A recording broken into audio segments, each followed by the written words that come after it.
Howdy, everyone. Authentic Alpha, Ryan Christie here, sharing the greatest dictator speech from Charlie Chaplin. Now, some background on this.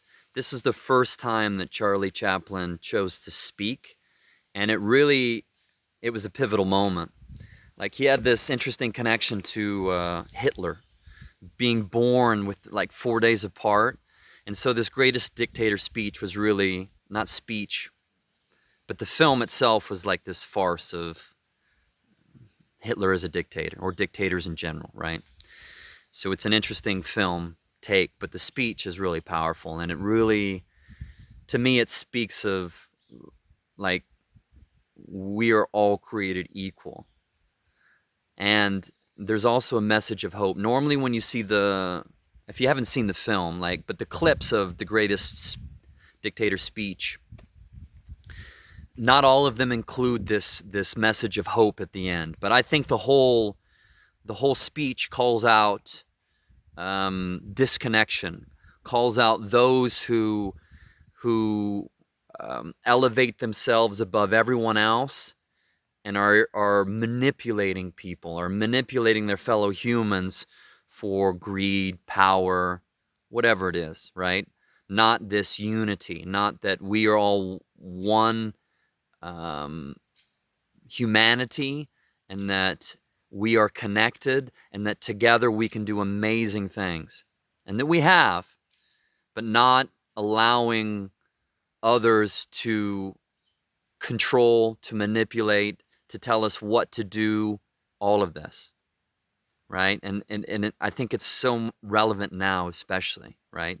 For us to be able to join together, to unite, and create an amazing planet, really, together, planet Earth, as an organism.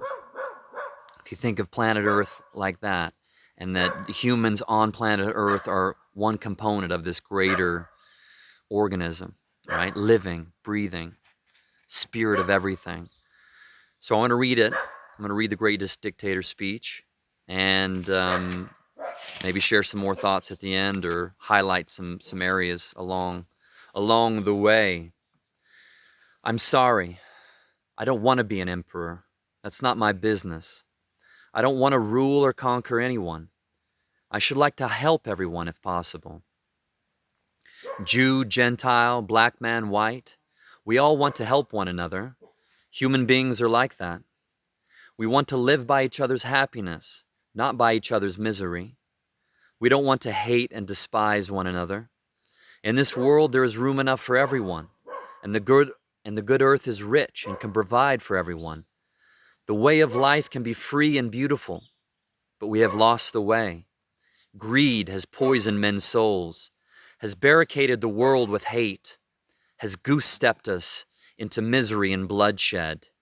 We have developed speed, but we have shut ourselves in. Machinery that gives abundance, machinery that gives abundance has left us in want. Our knowledge has made us cynical, our cleverness hard and unkind. We think too much and feel too little. More than machinery, more than technology, we need humanity. More than cleverness, we need kindness and gentleness. Without these qualities, life would be violent and all would be lost. The airplane and the radio have brought us closer together. The internet and the smartphone have brought us closer together. The very nature of these inventions cries out for the goodness in men, cries out for universal brotherhood, sisterhood, for the unity of us all. Even now, my voice is reaching millions throughout the world. Millions of despairing men, women, and little children, victims of a system that make men torture and imprison innocent people. To those who can hear me, I say, do not despair. The misery that is now upon us is but the passing of greed. The bitterness of men who fear the way of human progress. The hate of men will pass, and dictators die, and the power they took from the people will return to the people. And so long as men die, liberty will never perish. Soldiers, don't give yourselves to brutes, men who despise you, enslave you, regiment your lives, tell you what to do, what to think, and what to feel, who drill you, diet you, treat you like cattle, use you as cannon fodder. Don't give yourselves to these unnatural men with machine minds and machine hearts. You are not machines. You are not cattle. You are men, humans. You have the love of humanity in your hearts. You don't hate. Only the unloved hate. The unloved and the unnatural. Soldiers, don't fight for slavery. Fight for liberty. In the 17th chapter of St. Luke, it is written, the kingdom of God is within man, not one man, nor a group of men, women, but in all men, all humans. In you the people have the power to create machines, create technology, the power to create happiness. You, the people, have the power to make this life free and beautiful, to make this life a wonderful adventure. Then, in the name of democracy, let us use that power. Let us all unite. Let us fight for a new world, a decent world that will give men a chance to work, that will give youth a future, and old age a security. By the promise of these things, brutes have risen to power, but they lie. They do not fulfill that promise, and they never will. Dictators free themselves, but they enslave the people. Now let us fight to fulfill that promise. Let us fight to free the world, to do away with national barriers, to do away with greed, with hate and intolerance. Let us fight for a world of reason, a world where science and progress will lead to all men's happiness, all humans' happiness. Soldiers, in the name of democracy, let us all unite. So that's the end of the main part of the speech. This was 1940. Now, the next part is he speaks to this girl named Hannah, and this is really the message of hope.